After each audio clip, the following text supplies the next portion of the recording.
I need to plug in. Hold on a second.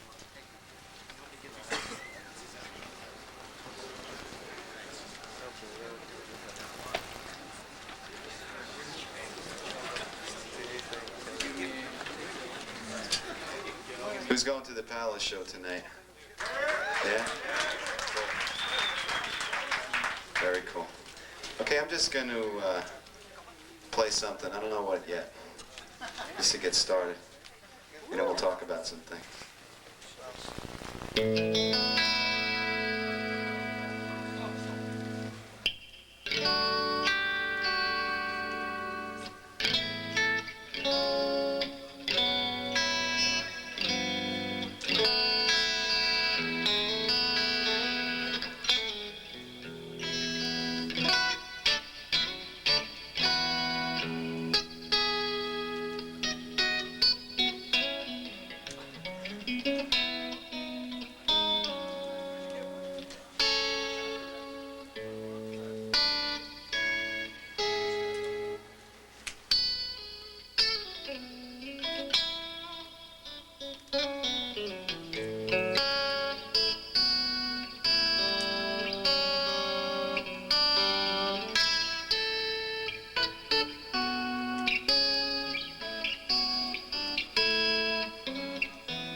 noise gate's a little bit too much. What do you think?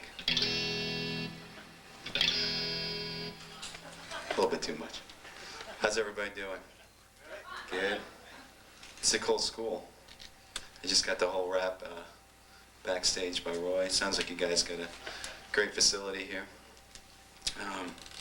What I'm going to do is I'm going to talk about a bunch of different topics. A little bit about writing and orchestrating, things like that. Some different concepts, and also if you have any questions, so far as anything, recording or the band or playing live or even gear, just feel free. Let me know. But before we get into questions, let me get into a topic right away. I want to talk about my approach to playing, I guess building a solo and using technique in a way to facilitate what you're coming up with in your head. And I want to show you what's going through my head when I'm jamming over things.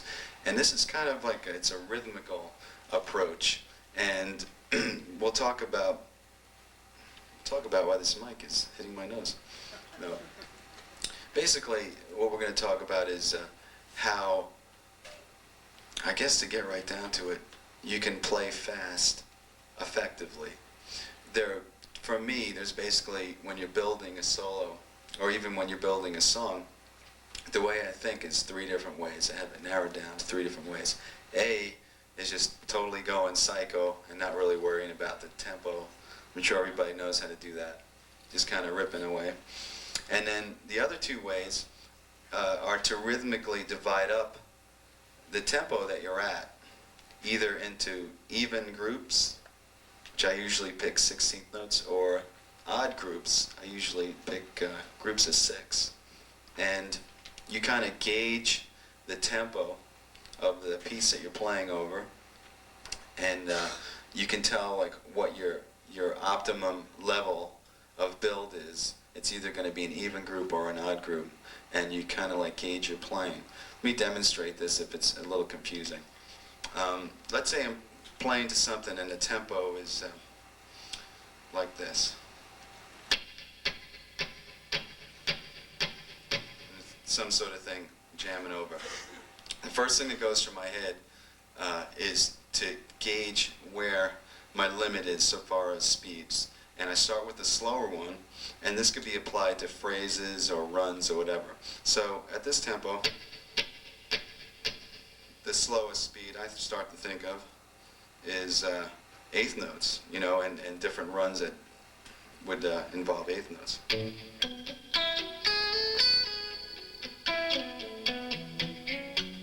But that doesn't really build too much, so let's get into the more up tempos.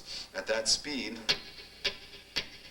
I'm trying to think, well, where would my limit be? Well, can I play 16th notes to that? And this is kind of happening as the song is going on.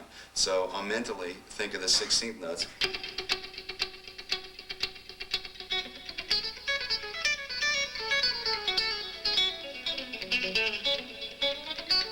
That sounds pretty cool, but I know that I could probably, if I really want to build this even further, I could probably go faster than that. So the next thing I think of is, well, can I play in time groups of 6 over that? So, and it feels comfortable for me, so I might incorporate different runs that involve playing 16th note triplets. And then you can even go a step further and think, can you play 32nd notes to that? And maybe you can, and you can do runs at that speed as well. Now the purpose for doing this is to, when you're building a solo, when you want to play something that's really going to push the envelope and take the listener to the next level, I tend to think that if you play in time to what you're playing, it's a lot more, it's more convincing and it sounds more powerful as opposed to just kind of playing nonsense. All right, is everybody kind of grasping this? I think the best way for me to demonstrate this is to play a little jam I have in my sequencer here, and I'll play different types of runs at the varying speed as I'm improvising, and you'll hear that they're all in time. And like I said, to me, it's really effective, and it makes you sound very powerful, especially if you have a good picking technique where you can pick all the notes and they sound really clean. When you're playing with drums, it's you really lock in, and it makes more sense than just kind of playing nonsense really fast, even though that's fun too sometimes. So let me get a jam queued up here and I'll demonstrate.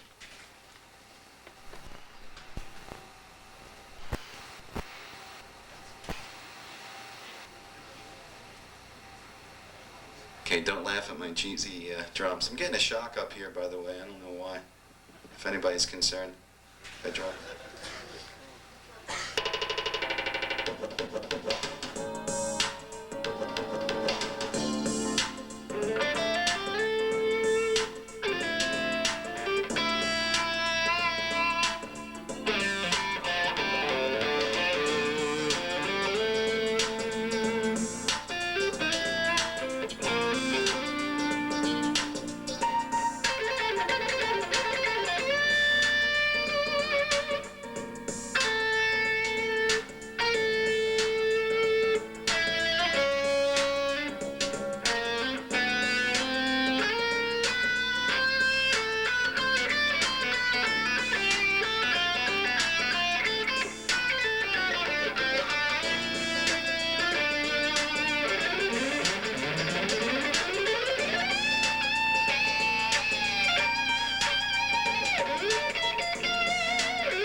Okay, now let's analyze what I did there. For the most part, it was just kind of playing some melodic phrases and swinging along. But when I started to play fast, did anybody notice the two different groupings that I did to sort of build it at any level?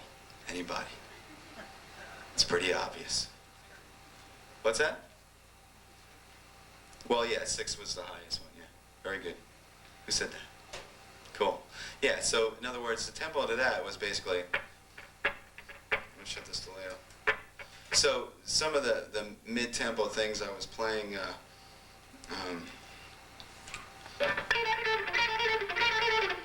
actually, you know what? You're wrong. Because, I'm sorry. No, when I was playing really at the faster tempo, it was actually, it was groups of 4. Sorry. Because at the slower one, excuse me, was the groups of 6. That's when I was playing things like this.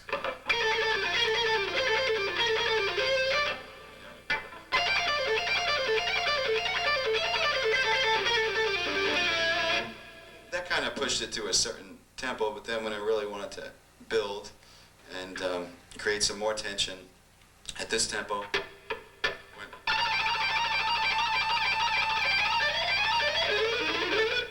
more like that. So those are groups of 4, and I believe it's like 30-second notes at that tempo. So you see, instead of, when I was building this, instead of just kind of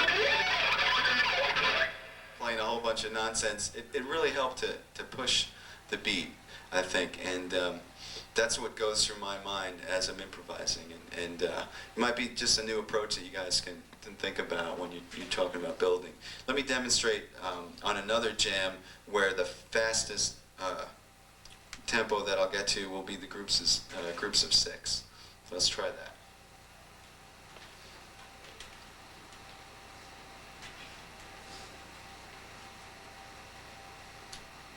This is a Yamaha QI20, by the way. It's really cool. It's very programmable. I do a lot of demos for songs and stuff in here. But kind of neat.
So you know, when you're playing that way, and right now it's just a little sequencer, but if you have a really interactive band and you're going for it, and like the drummer starts playing double bass and stuff, it's very, very powerful. So just a different way to think.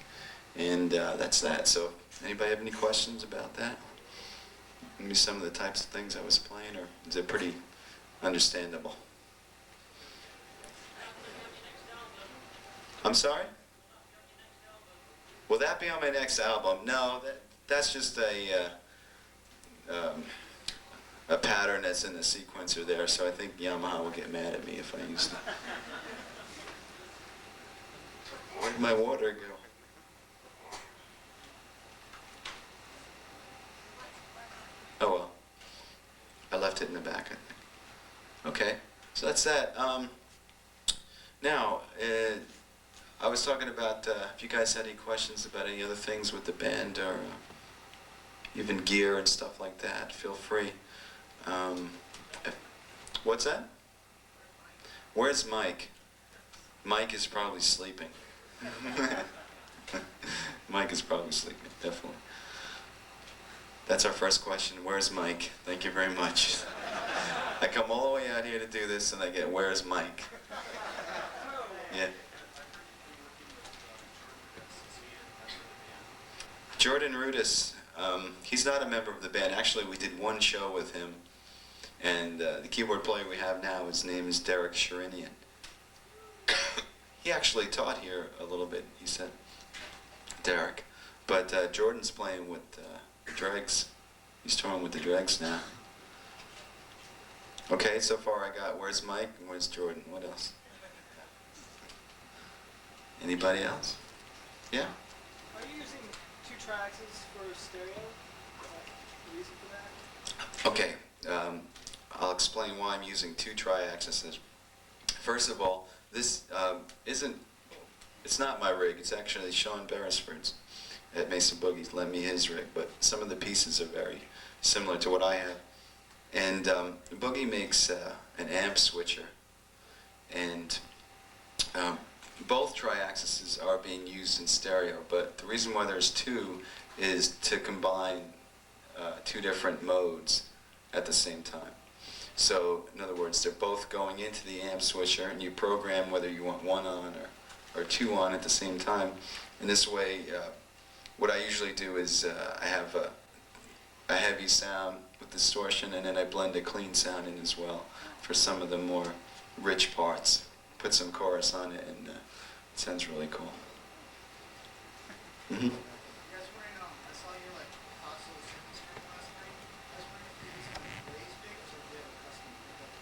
Okay, in the 7-string, I am using the Blaze 2 pickups. Yeah.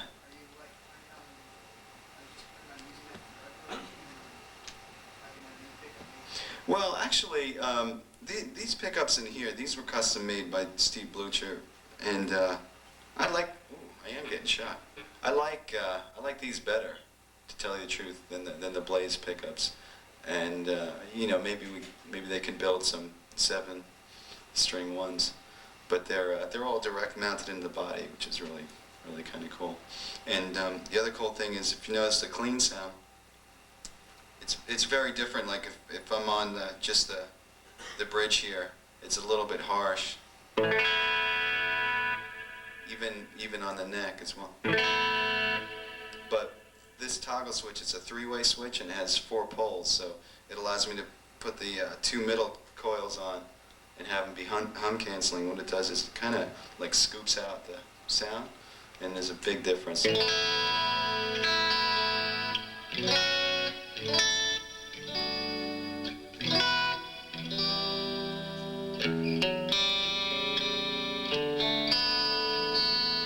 know, it doesn't sound as harsh. You can hear the difference big time. All of a sudden it gets nice and warm and crystally. That's a little pickup jargon. Okay. What else? Save your lips. Oh, thanks.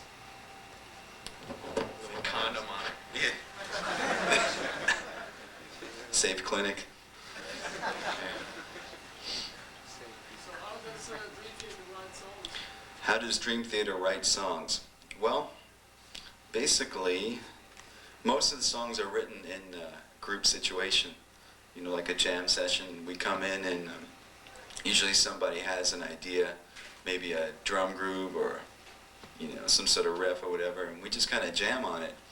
And we tape the jam, and usually something comes out of it, and then our minds start reeling, and we get an arrangement going. That's how most of the music is written. Sometimes more of it is written by one guy in particular, and he'll come in and sort of work on it that way. We put the lyrics in afterwards? Yeah. Yeah. We put the, who asked me that? I can't see. There he is. Yeah, we usually, the song is written completely instrumental, but we know where the vocals are going to be, and there's usually some melodies in mind. And then we'll write the melodies and then shape the words around the melodies, which is actually really important for any lyric writers out there. You really have to think about your singer, and I think it's important to write words around melody and conform to melody, because it probably will sound the most natural. And also, you know, when you're writing, you have to keep in mind, if you have a melody that goes up, not to use like closed sounding vowels, so your vocalist won't sound kind of mousy. You gotta use vowels that are open, and little things like that are good to know when you're writing lyrics. You know, it might be interesting talking about songwriting. Maybe I have a section from one of the songs on Awake that I actually put in here, and I'll show you what it sounded like, and then we developed it. So let me try to find that. I don't know if I still have it in here.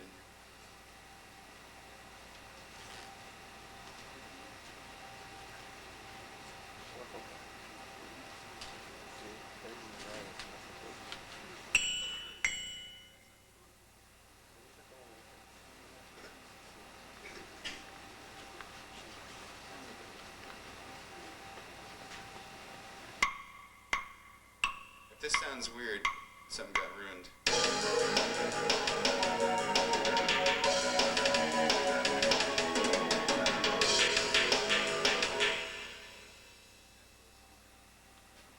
Anybody recognize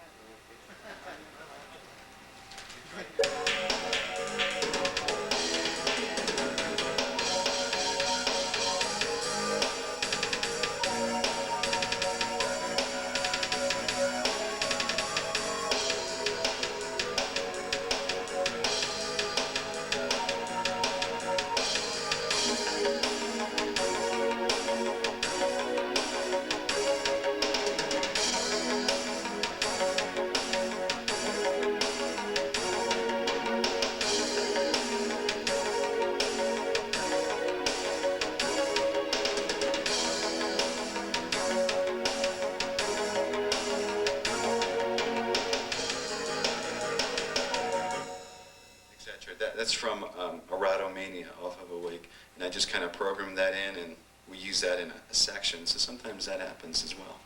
It's kind of neat. Yeah? you ever write lyrics first and then get ideas like what you want to do sound-wise with the conceptual idea? You ever do that? I never do that, actually. That's interesting. You know, that would really work in a conceptual way. You know, if you have a definite story and you're kind of making the music illustrate the story. Because it sounds like on the new album that, you know, especially with Audio Man and Voices and Silent Man, it sounds like there's like some kind of conceptual thread running through it. Yeah, there It is. sounds like a lot of the lyrical ideas are kind of like illustrated with the sound. Mm. You know, so Well, you know, I mean, that's interesting. Actually, when we wrote those songs, I mean, they sounded really kind of intense and dark and whatnot, and that kind of made me think about the lyrical content based on the sound of the music, you know. I mean, that's another thing. If you're writing lyrics, I mean, it should definitely match up. The mood should match up, whether you're writing them first or last. There should definitely be consistency. Yeah, I think. Yeah. Where'd you learn how to play? Where did I learn how to play? In my bedroom. By yourself? Yeah. I went to Berkeley when I was graduated high school. Went there for a year. But everything else is in my bedroom, pretty much. Anybody else? Yeah. Some of my influences, well, I'm a big Steve Morse fan, big time. It's probably my biggest influence. But listen to a lot of Rush and Yes, and Stevie Ray Vaughan, Al Di Meola, Alan Holdsworth, Sabbath, The Who, Metallica, U2, Journey. Yeah. You ever write like kind of the whole idea, like you wrote the drums, keyboard, bass, and then like you really like think everything's perfect, and then like 4 million has a different idea, and then like you're just like, this is cool, you think this cool, and then it clashes. Okay, he's asking if I ever write something and write parts for other people, if, like Mike, for example, would be like, oh, I don't think so, I'm playing something different. Usually, you know, I don't like to dictate what the other guys are going to play. I mean, everybody has suggestions, try something like this, try something like that. But if I write something as a drum part, I'll usually preface it by saying, you don't have to play it this way, Mike, this is just my interpretation. And sometimes I'll go, no, there's some cool stuff, maybe I'll do this. But you know, I think it's better to defer to the expert, you know. I mean, he's a great drummer, and I trust his judgment, so unless I was a great drummer, his ideas are probably better. Yeah. You wrote with Steve Morse. Are you going to release any of that stuff? I did write a song with Steve Morse, which was actually a dream come true. He came over to our house and jammed in his socks. And we're supposed to do it for like a Guitar World release, some compilation thing, but I've been on the road and so has he, so we haven't really been able to get it together. We just demoed it. Hopefully it'll come out in some form. You know. Okay. Well, I'd like to get into a topic that you guys have these pieces of paper in front of you there. The first thing on the top there is just a couple of warm-up exercises. That's really not what I'm going to talk about. I'm going to talk about something different there. But those are pretty much straightforward. What I want to talk about is, I guess, continuing with songwriting. A lot of people have questions about songwriting. I want to talk about the guitar and orchestrating the guitar, like how it fits practically into a band. And all you guys are studying music here. You're learning theory and intervals and chords and all this crazy stuff. The real important thing is how to use it. You know, when you guys are writing, it's not like you have all this knowledge and then you don't do anything with it. You want to apply it. So I want to give you my concept. Basically, and I talk about this in the video as well. If this goes by too fast, when a video comes out, you'll pick it up. But basically the concept is this. I mean, the most obvious chord that everybody learns as a guitar player is like the power chord. So we'll start with that. And it's great because it sounds great with distortion and loud. And, you know, it's a very consonant interval. You know, I mean, you can play it with the fifth and the bass.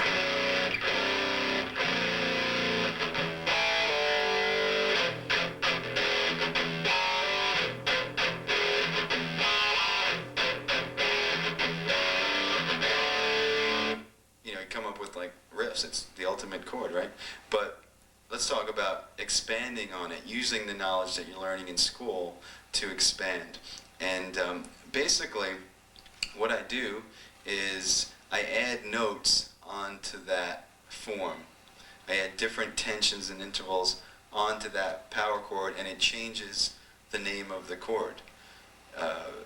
You know, first of all, it changes the name of the chord by making it minor or add 9 or suspended or whatever, and then it also changes the application of that chord. So you have to understand the two things. One is how the notes change the chord, and then how that chord can be used.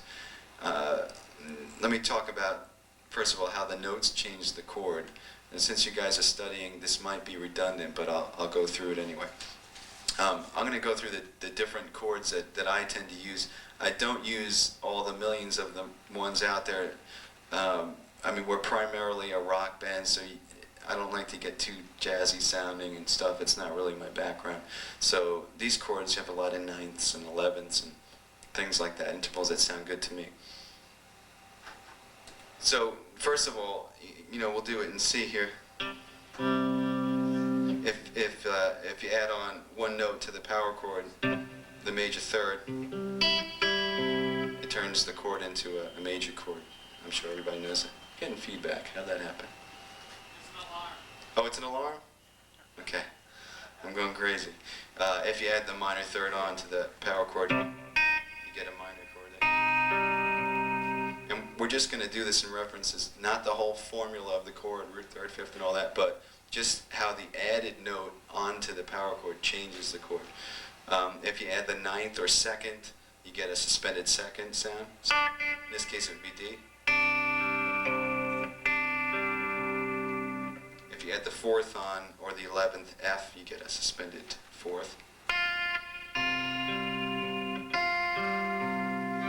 Okay, if you add two notes on now, say the major third and the ninth, so E and D, these two notes onto the power chord, you get a major add 9. If you think about it this way, it's really simple. Just take these two notes, add them to this. If you add the minor third and 9, you have a minor add 9. And if you add the major third and the major 7, you have a major 7th. Minor third and a flat 7, you have a minor 7th. And etc. I have some of all the chords that I'm talking about are on your sheets there. Alright, so that's the basic concept. You're adding one or two notes to the chord. And I also do some other chords like add 11s and things like that. But once again, they're all on there. Now, the bummer is that when you try to play these chords with distortion like I did with the power chord, it usually sounds horrible. It sounds like crap. Let me demonstrate.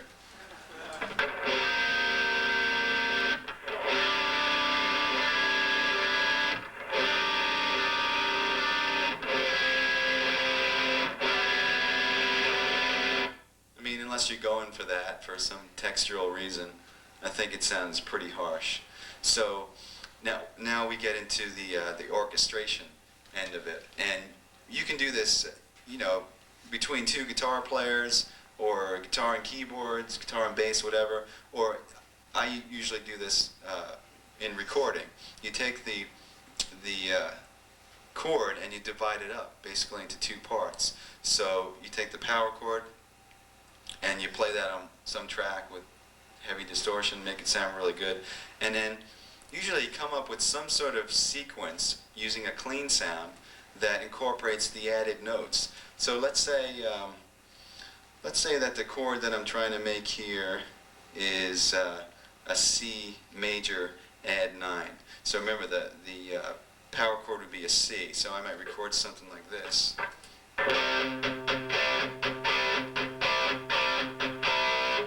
And over the top of that, I'll add the major third and a 9. So I have to come up with some sort of sequence. So I don't know, maybe I'll put the 5th there, and I'll play the E open string and a D as well, and I'll double the E. So I might come up with. If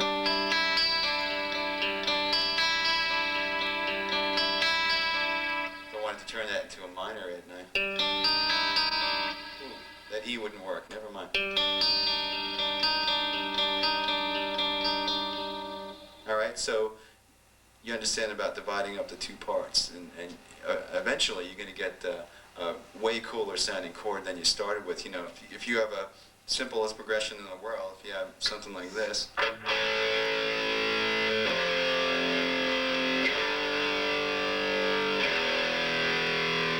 we can make that sound somewhat interesting by adding the different tensions.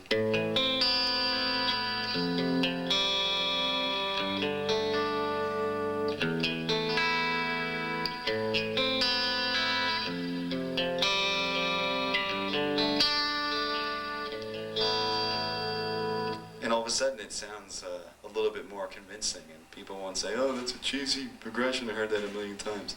But once again, the idea is to orchestrate it so that it sounds, it sounds good. Yeah? Okay, how do I get this effect live? What I usually do is, he was asking before about why I use the 2 triaxises. I create a sound that has both distortion and clean, and sometimes I have to simplify the part a little bit, but when you have the clean sound underneath, it sort of cleans up the mess, and then if you add chorus to it, it separates the notes a little bit. That's usually what I do live. Either that, or I leave out the picking part on top of it and just play the power chords, and like you said, the keyboard will take over. So some adjustments have to be made, but when you're recording, you can kind of do anything. And when you divide the parts up this way, you can really concentrate on the fidelity, because you can use a cool acoustic for the picking part and just a really heavy sound. You don't have to compromise. Yeah.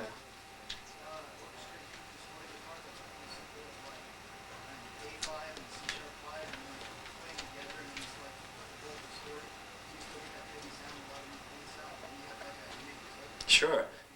Yeah, he's talking about doing the same concept, but doing it with 2 distorted sounds. If you want to do it, usually it works the best with like consonant intervals. If you want to do a C major 7, a C minor 7, you have C and G, which is the bottom part, and then B flat and E flat on top, and that's a very consonant fourth there, right? So if you have the 2, both sound good. So one guy might be playing. One guy might be playing. Whatever. So you can do the same thing. Let's take this into more detail, and so you can look at the sheets there. What I have here is the first example is just a whole bunch of power chords, and then the clean picking part, and how it changes the sound of the chord. So let's look at that first. The original chord progression by itself sounds like this, starting with the A.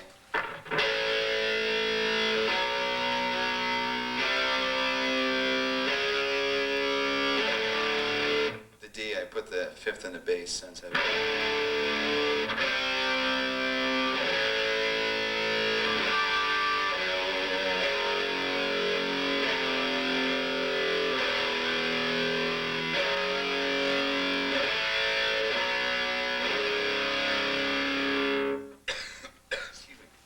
So those are the power chords. It sounds very typical. Now in the sequencer, I have programmed in this picking part, which is going to totally change the sound of the chords. And as you can see, the names of those chords have drastically changed. Instead of A5, for example, we have A sus2, and then we have B sus4,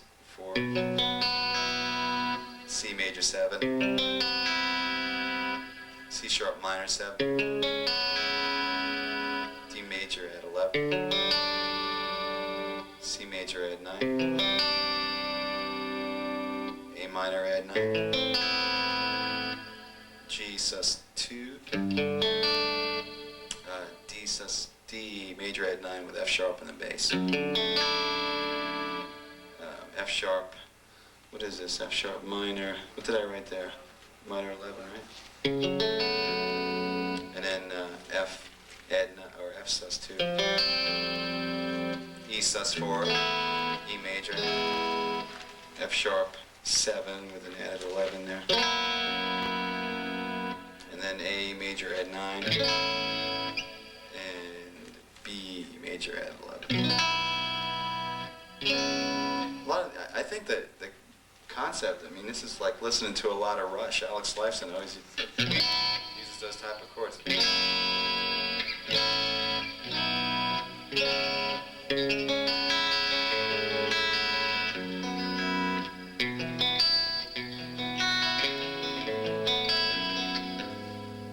Things like that.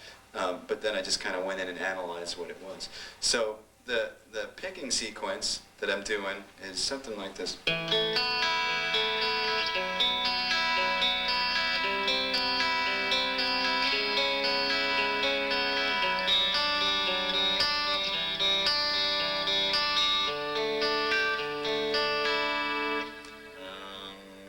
Oh, I forgot the A.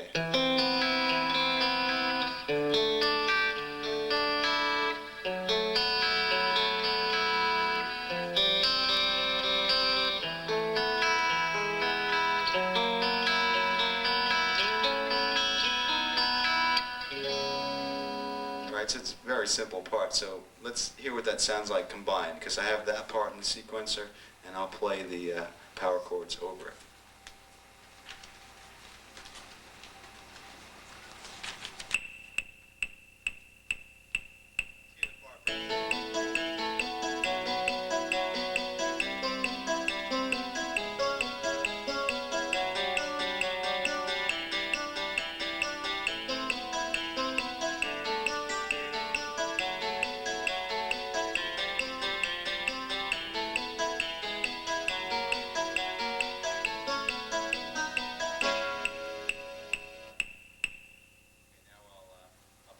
I'll play the power chords over that now so you can hear it.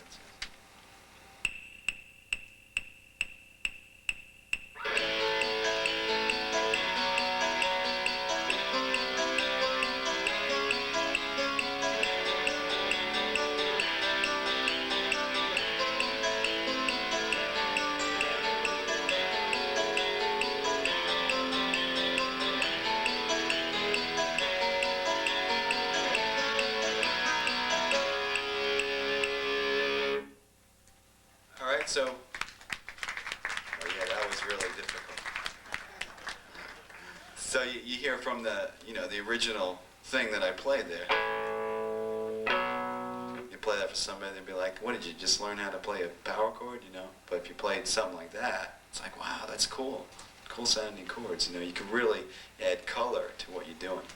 And now the second example is just a little ditty, a song. I turn these chords into a progression, and it's more of something that could be used. I mean, that was kind of a nonsense combination of chords. It wasn't really a progression. So I turned them into a progression. It's in 2 different keys. It starts out in A, and then it goes into C sharp minor. And also, the time signature is 5/4, so it kind of made it a little bit more interesting. And I'll just play over. I'll play the chords. Actually, the chord part, well, I won't give it away. And then you can use it, if I just play the power chords, as maybe the background to a vocal part. And then I'll play some soloing over it, and you can hear how it could be a cool background for a solo as well. And I don't have a name for this, but nobody steal it, because it might end up on an album or something. You never know.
that's the concept, and it's something that I incorporate a lot in my own writing. So, any questions about that? Right here, John. Yeah. First of all, when you do your solos over something like that, Uh-huh. A, are you thinking of the pulse of the 5/4 time? And B, are you thinking in terms of like a key center? If it goes to two different keys, are you thinking of the key center or like the chord shapes that you're going to play over? Well, I'm actually thinking of all those things. He asked me if I'm thinking about the time signature, the key center, and the chords I'm playing over. And the answer is yes. Okay, first of all, time-wise, the chords are changing at different points. So where you land, even if you're playing in a key center, you know, some of those notes might not work. So even though I don't hit them right all the time, I am trying to think of it. Even if you have a key center, like I said, you know, in the second part, C sharp minor, I really didn't stray from C sharp minor except for some chromatic stuff. But as it's going along, and I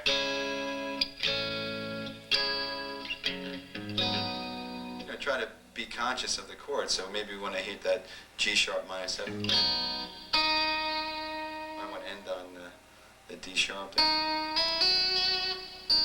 So it's a combination of all. Okay. Well, now's the time to finish up questionings because I think we're coming towards the end. Yeah.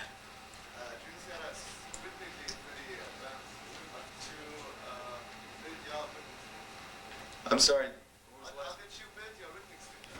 Okay, he's talking about how we built our rhythmical knowledge, I guess, and you know, it really stems from listening and being influenced by bands that use odd times and polyrhythms and stuff. We listen to a lot of Yes, early Rush, Zappa, Dregs, and you know, you start listening to that stuff and you get accustomed to it.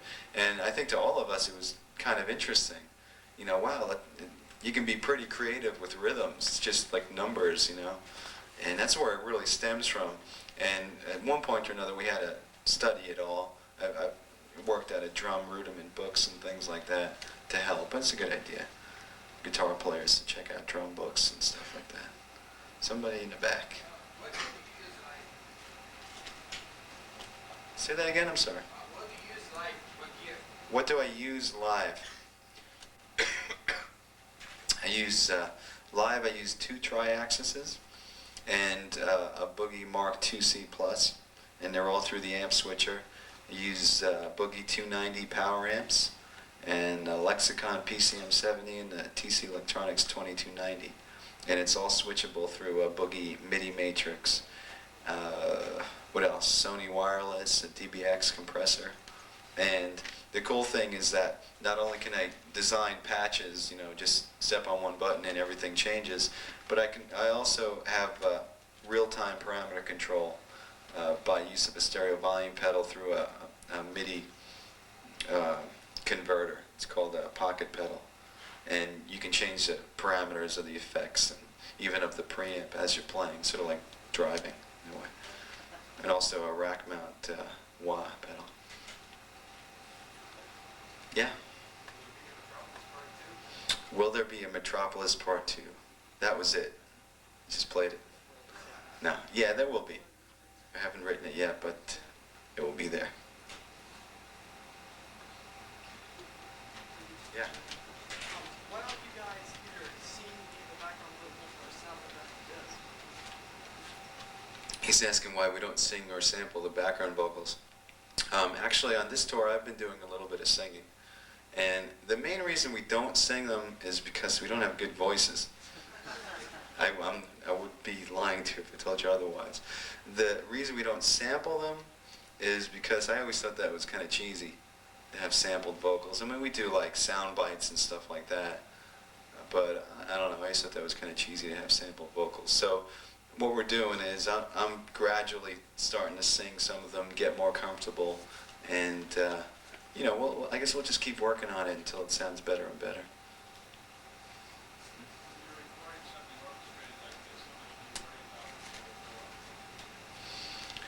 When I'm recording an orchestration idea, how much do I worry about it playing it live? Well, usually the way it works is when we're writing, I'll come up with a part that's some sort of conglomeration of the two. And then when we go into record, that's when I actually divide it up. So it originally exists in a way that sounds good with the band.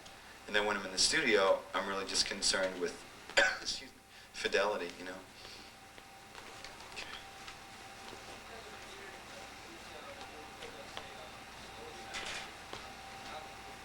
What kind of gear did I use to record a solo sound? I used a Boogie Mark II C+. What kind of what? I bring my own rack, but usually I just use the head dry. I use the Mark II C+, and some of the sounds that have a lot of effects, like the stereo panning sounds and stuff, we recorded them from the rack. It was quite enough to do that. But most of the sounds is just like a dry head, and that's it. Can you show me some of what you do on the solo to Cotton Web? I'm sorry, say that again. The solo to Cotton Web? Solo to Caught in a Yeah. Web. It's like a 16th note run, and then there's a group of 6 lick that's really Oh, at the end there, when it Yeah. builds there? Yeah, I play that on the 7 string. just the high part. The high part, Yeah. the high part is like, it starts with groups of 5. Like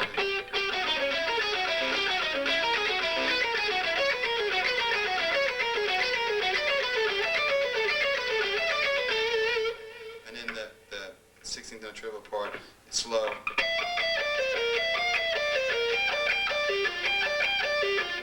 Does that twice now?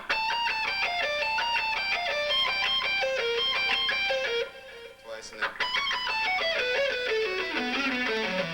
And then one more octave, which I can't do.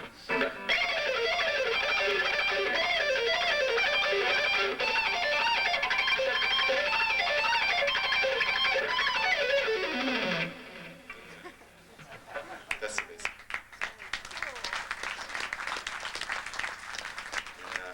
There's a wah going wah, Yeah. wah, wah. Okay. Yeah. What officially happened to Kevin Moore? Well, basically, Kev just got into a whole different style of music than what we were doing. He started listening to a lot of alternative and industrial and just kind of going into that writing direction. So most people know here maybe how we write, and he wasn't into that at all. He just kind of lost interest, was a little bit bored with it, and it was really tough for both of us, the whole band and him, because we grew up together. I've been playing with Kev since we were little kids, So it was definitely weird, definitely kind of upsetting, but we're moving on. Didn't mean to depress everybody. All right, I think, where's Roy? Where'd he go? How are we doing on time, Roy? Yeah, I'll do one more tune, okay? And then that'll be pretty much it. I have to go to sound check. I hope everybody, will come to the show tonight, and thanks for coming down tonight.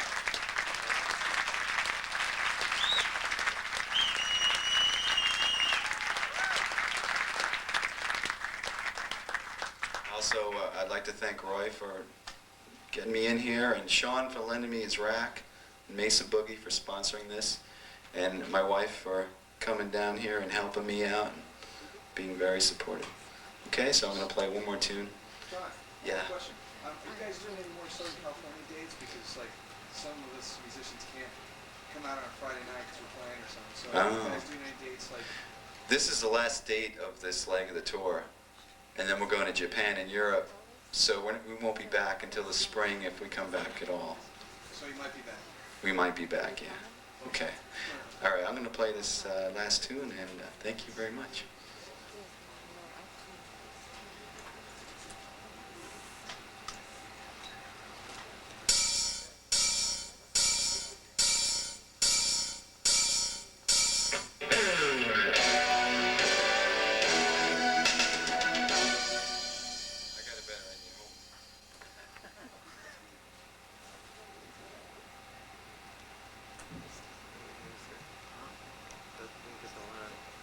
Not to mention the fact that I fucked up.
Mr. John Petrucci. Let's hear it. Hey, if you guys didn't get a copy of the handout, there's some extra ones up here. So.